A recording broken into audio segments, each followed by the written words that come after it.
Support comes from Helen Keller International. Helen Keller believed that the welfare of each is bound up in the welfare of all, a conviction that continues to guide the organization's work worldwide, helping families amidst rising food costs, climate shocks, and under-resourced health systems. More at helenkellerintl.org/KUOW. The Wired Newsroom is known for award-winning reporting on how technology shapes our world. On Wired's Uncanny Valley, we take that curiosity even further. Each week, journalists from Wired break down the biggest stories in tech while speaking directly with the people building, challenging, and reshaping the future. Is the AI boom sustainable? How do you protect your privacy in an age of constant surveillance? Uncanny Valley tackles the questions driving today's tech debates and lighting up your group chats. Listen to new episodes every Thursday, wherever you get your podcasts. Hey, it's Monica Nicholsberg. Yeah, and Joshua McNichols, too. Every week, you tune into Booming to learn about what's going on in the local Pacific Northwest economy. Think back to some stories that stuck with you. Maybe it was our piece on the disappearing middle-class economy and our favorite diners. Yeah. Or maybe the story about how light rail could turn Seattle into the new Copenhagen. Or the bookstore episode. You got a lot of positive feedback for that one. You know, we are here every week because we're powered by an entire newsroom of local journalists following stories across the city. And everything you hear on KUOW, this podcast, every other podcast, every article, every newsletter, every community event relies on the support of our community. This May, if you want to support Booming and other podcasts like it, celebrate Public Media Giving Days with us. Together, you'll support a thriving future for local public media. Yeah, and public support has always been the backbone of public media. So here's what we're asking for. We're inviting you to join KUOW as a donor to power this podcast and local news by making a gift.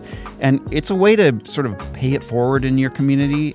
It's not just for any one of us individually, it's ensuring that everyone, and not just the people who can afford it, have access to high quality news. Whether it's $5, $10, or $20 a month, your support allows us to tell stories that help you navigate the local economy, stories that you really can't get anywhere else. All you have to do to get started is tap the link in our show notes or visit KUOW.org to make a gift. Yeah, tap that link. And thank you for supporting this podcast.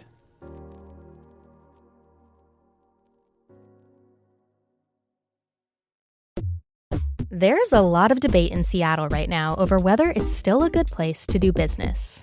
One of Washington's iconic companies, headquartered in Seattle, now plans to open a major corporate office in Nashville. Today, Starbucks announced it will add thousands of jobs and invest millions in Tennessee. Amazon is no longer Seattle's top employer after laying off thousands of people. I'm probably more worried right now about the business climate in Washington than at any point over the last 30 years. It's hard to tell whether these high-profile moves companies are making are signs of a wider exodus or if they're outliers. But there may be lessons from the past that can provide clues to what the future will hold. I'm Monica Nicholsberg. And I'm Joshua McNichols. And this is Booming. Today, is big business souring on Seattle? We look at one of the city's most infamous tax battles to learn more. That's coming up.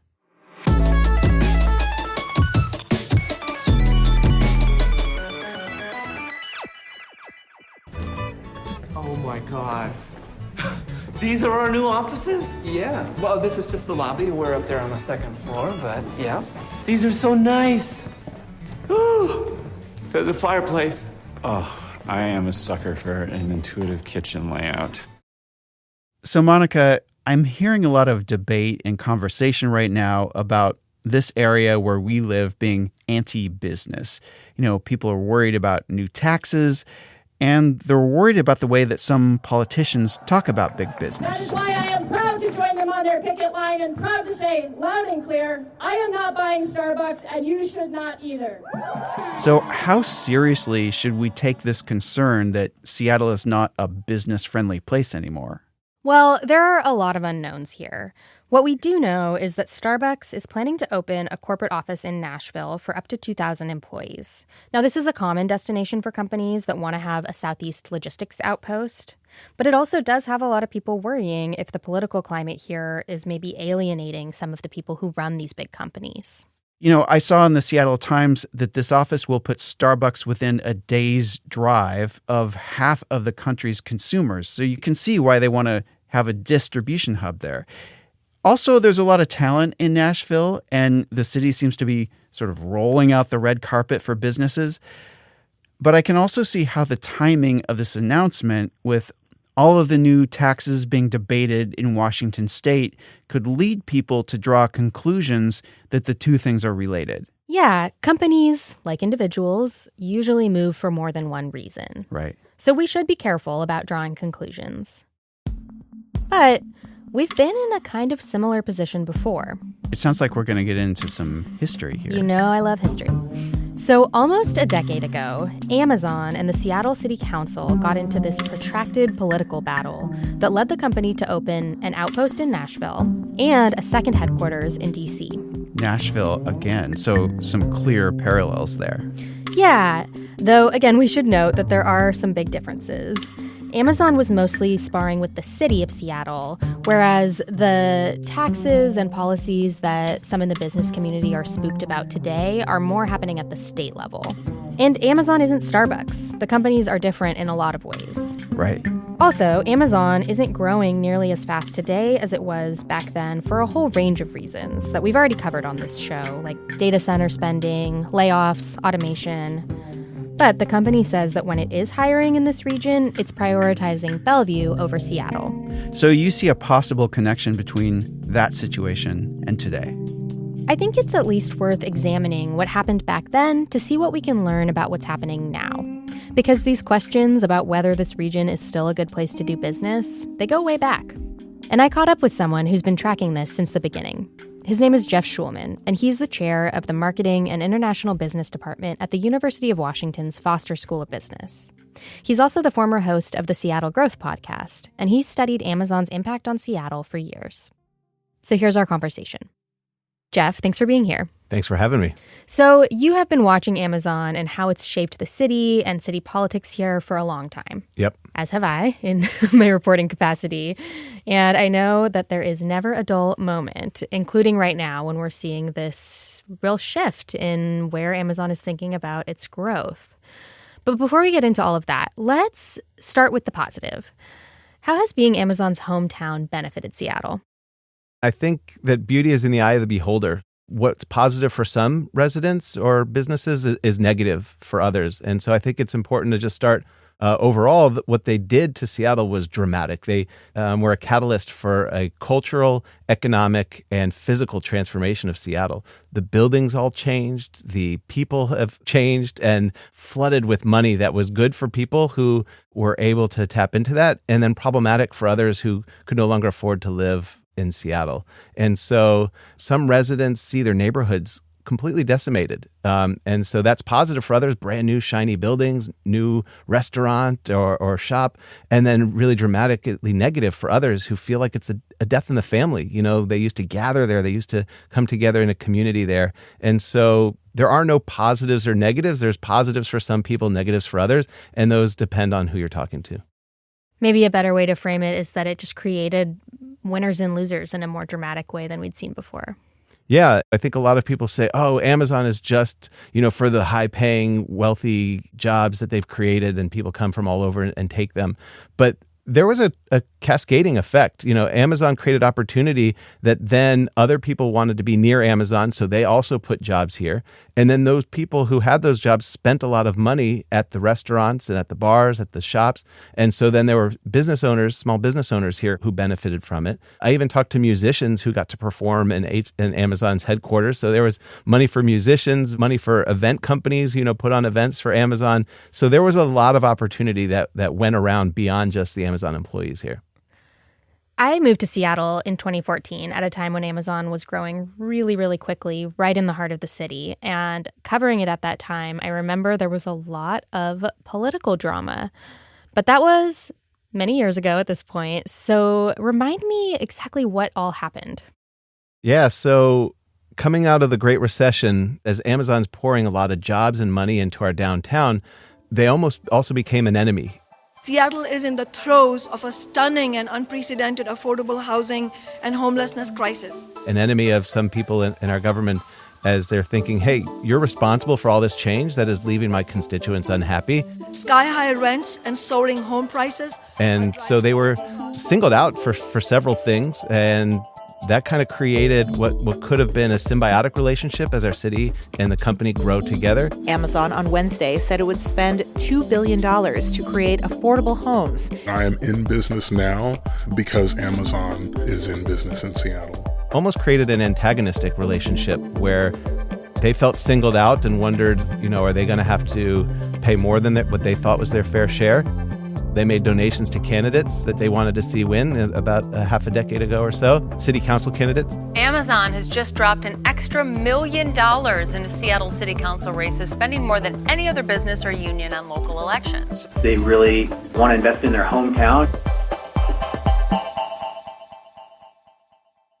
And that didn't work. So almost all of them that the public figured out that they supported, almost all of them lost. And so there's been a complicated relationship between Seattle and Amazon. And I think it all stems from just, again, this dramatic transformation that occurred as they were growing.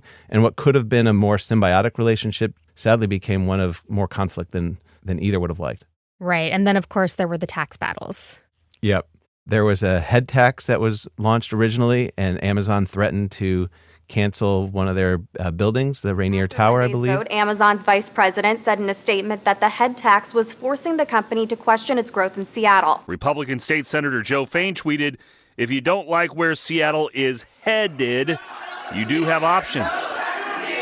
And so that then was reversed at the time. President Harrell, vote for aye. 7 in favor. 2 opposed. And interestingly enough, Amazon did not really go into that building anyway. Right. And so we've had kind of a complicated history as we've seen some politicians make Amazon the boogeyman and really rally an anti-Amazon cry.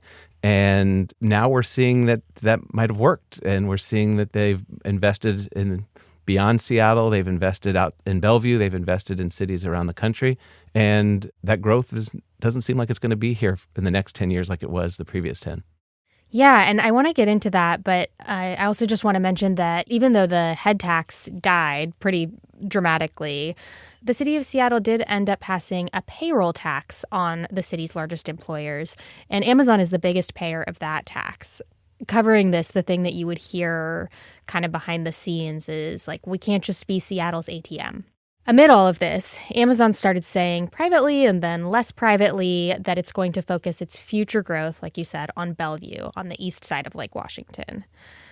There's obviously a political calculus to that. It puts pressure on the city council when they're considering taxes that the business community doesn't like. So given the sort of political element here, how seriously should we take this risk of job loss? I mean, could you see a future where Amazon has more employees on the east side than on the west? Let's also set the stage going back a little bit that this was at a time where Amazon was growing so rapidly and it was just impossible to get all the talent that they needed just in this city alone. And so they had this HQ2 process where they were going to have a second headquarters.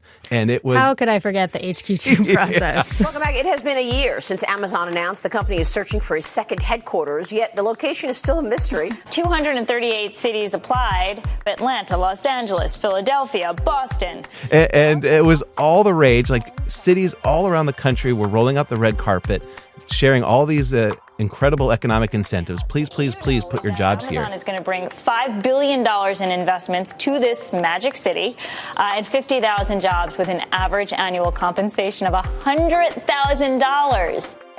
And then in contrast, we have city council members literally having tax Amazon rallies. So it's not even just like, hey, let's tax, we need more tax revenue, but it's singling out Amazon as kind of a negative here.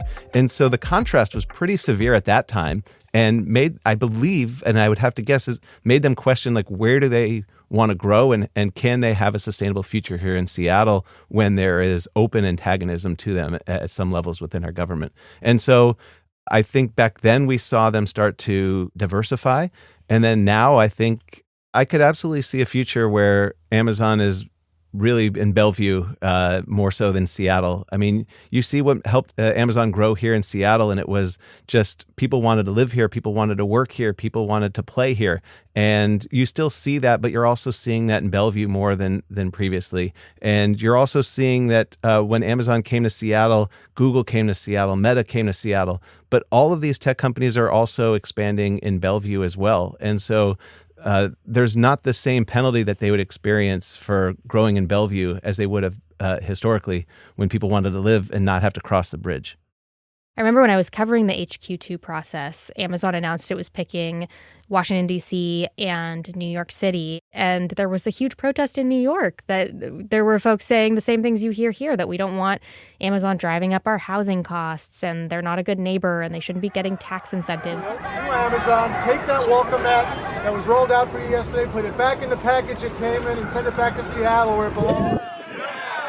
And Amazon ended up pulling out of that project. So I think it just goes to show how tricky it is to be a very fast-growing, fast-moving technology company that's not locating out in the suburbs where there's plenty of parking and space, but right in the middle of a city. You face pushback sometimes.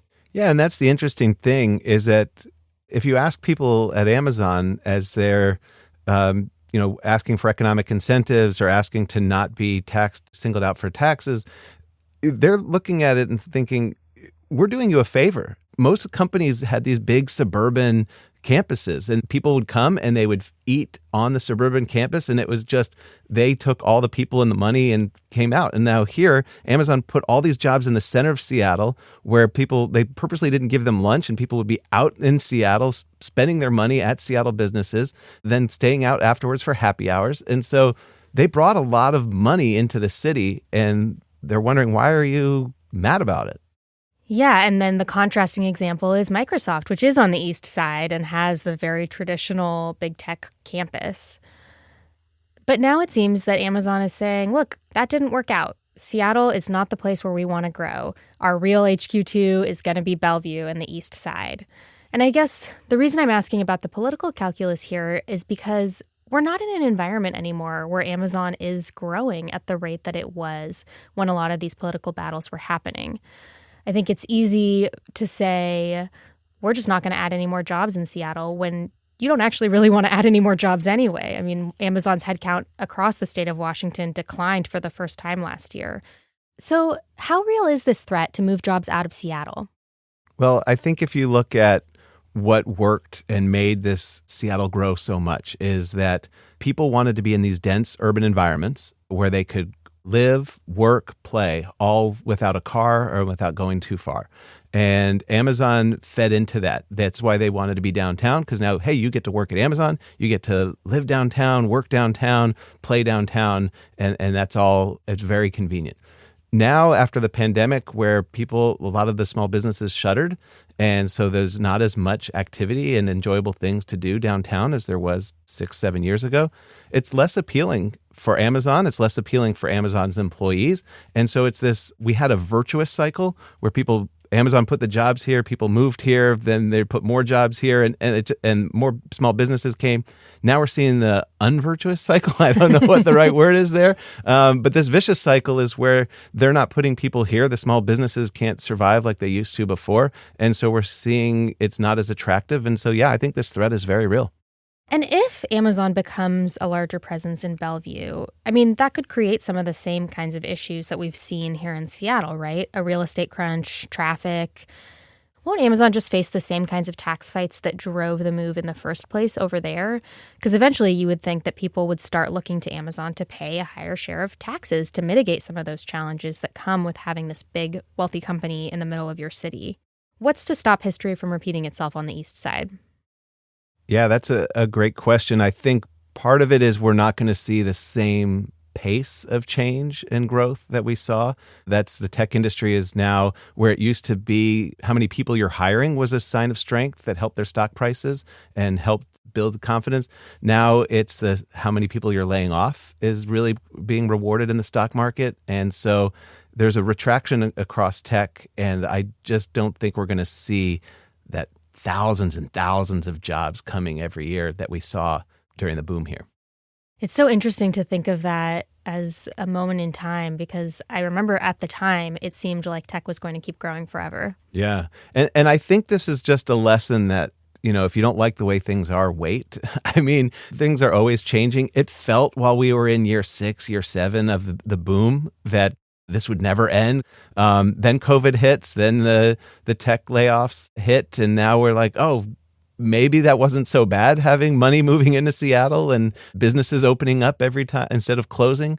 And I think that will come again, because you look at what makes Seattle so fantastic, the sea to ski environment, the beautiful water, the mountains. We have a very beautiful downtown. And I think people will want to live here again, and people will want to work here again, and people will want to put jobs here again. But what those jobs are in the age of AI, what those jobs are as Amazon starts shifting its priorities, that remains to be seen. Big picture, how should we be thinking about Amazon's changing footprint in this region? Everything goes back to how did we grow? And that gives us a little roadmap for what's going to happen as we unwind in that growth. And so when Amazon put a lot of jobs here, then Meta wanted to be here, Google wanted to be here. We became the cloud capital of the world. Like, this is one of the biggest industries, and Seattle is the place for cloud computing. And so now with AI being so important, we were kind of hoping, would Seattle become the AI capital of the world? And we're seeing that a little bit more in the Bay Area than here. We're not just thinking about Amazon's jobs going somewhere else. We're also thinking about other companies saying, I want to poach that talent without making the person move. Let me put the jobs where they are. And so it could be a little scary here in Seattle until we find what is it, the next thing that's going to be magnetic to talent in the region. And we're already starting to see some early examples of this. I was just at OpenAI's ribbon cutting. They're putting their Seattle office in Bellevue. And XAI, there are records that indicate that they're also going to put their outpost in Bellevue. So that could be the new AI corridor here rather than Seattle. Yeah. And some people will be applauding that, because that's going to be highly paid jobs, and they're going to be from all over the world. So they're going to have their own way of doing things and their own culture. And so we'll see this kind of cultural transformation happen in Bellevue that we saw here in Seattle. So for some people, they're going to say, yay, I get my city back. And other people are going to say, hey, we still got to pay for the fire department. We still got to pay for schools. We still got to pay for everything. And how are we going to do that with all the money on the east side? Well, that melting pot of perspectives, not just on tech, but in general, is one of the things that makes this place interesting. Yeah, and I think we just have to remember Seattle is a highly educated workforce. It is a dynamic city. It has a lot to offer, and there's just an incredible amount of creativity in this city. And so as long as people still have the sandbox to create new things and to chart new paths, I think we're going to find we'll bounce back from this. But in the short run, people are going to get what they asked for, and I'm not sure they're going to like it as much as they thought they would. Well, we will be keeping an eye on all of that. Jeff, thanks for being here. Thanks for having me.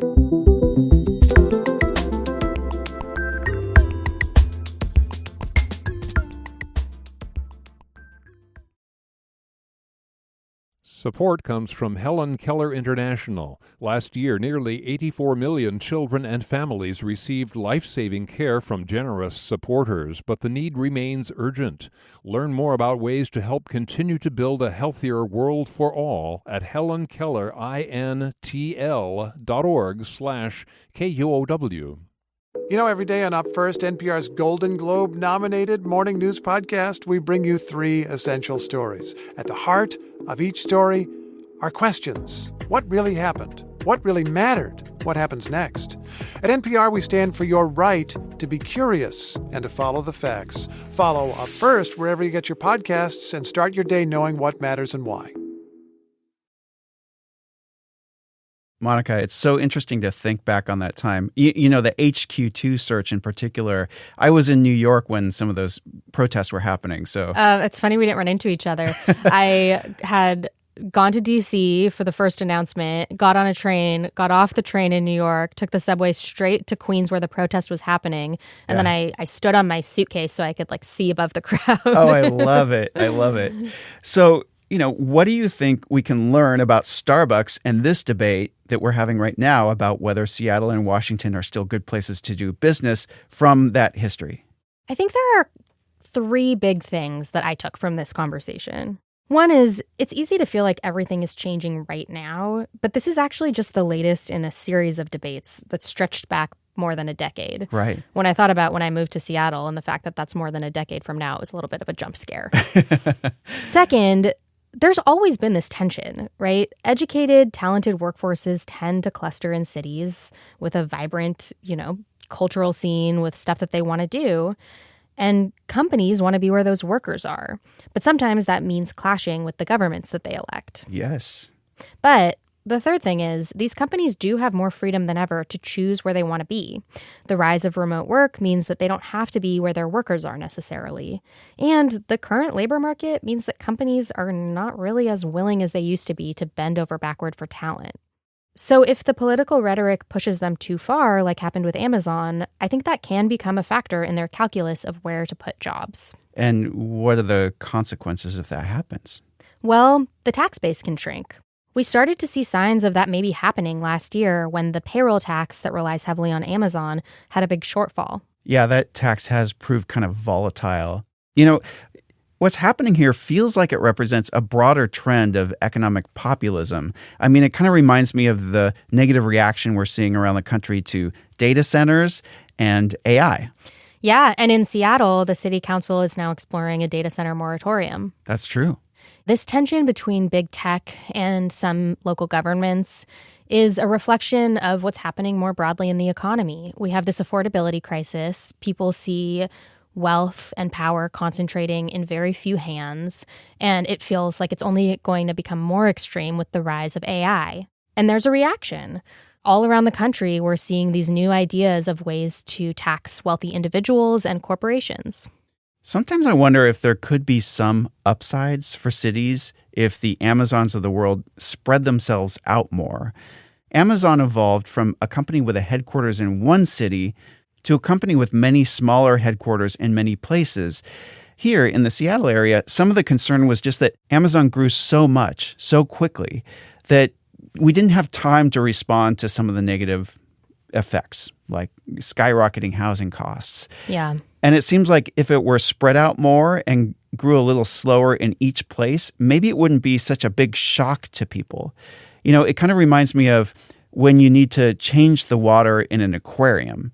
If you change the water all at once, the changes can kill the fish because there's too much of a temperature shift and chemistry shift. It's a shock to the system. Yeah, but if you change it gradually, the fish has time to adjust and maybe can survive. So, in Amazon's case, that extra time spent filling the aquarium could give us extra time to build more housing or adjust how we raise taxes.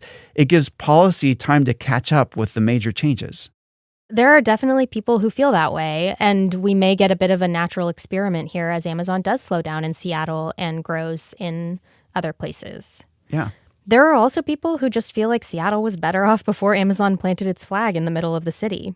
But then there are those who point to the benefits of having these companies in your city. You can raise millions more in tax revenue to pay for things for everybody. They tend to do a lot of philanthropy, and they do bring in these high-paying jobs, which are things that cities with less prosperity than Seattle are trying desperately to attract. Yeah, it seems like Amazon and Seattle were kind of ahead of this trend that we're seeing play out across the country, and it shows the trade-offs of these kinds of policies. Yeah, and then Bellevue is this interesting case study of a blue city that's trying to take a more pro-business approach. So definitely going to keep an eye on what's happening there, too. Yeah. Well, thanks for bringing us that interview. Yeah, happy to.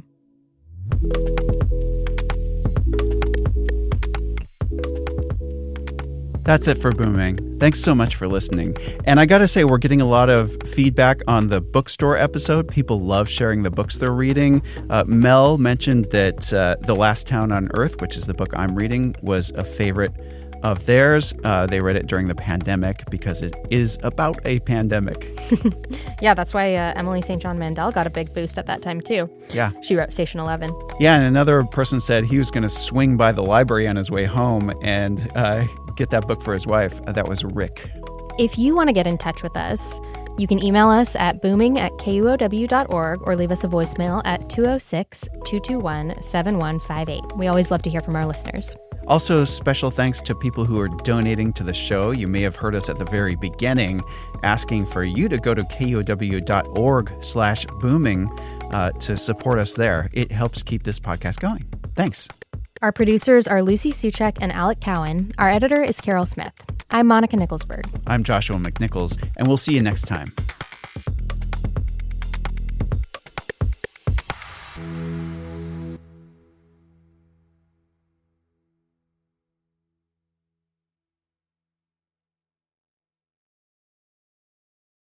Support comes from Helen Keller International. Last year, nearly 84 million children and families received life-saving care from generous supporters, but the need remains urgent. Learn more about ways to help continue to build a healthier world for all at helenkellerintl.org/KUOW. Each story you hear on Planet Money starts with a question. What happens if we refund tariffs? Why are groceries so expensive? At NPR, we stand for your right to be curious, because the forces shaping our world can be hard to see. Follow NPR's Planet Money wherever you get your podcasts and start seeing how the economy really works.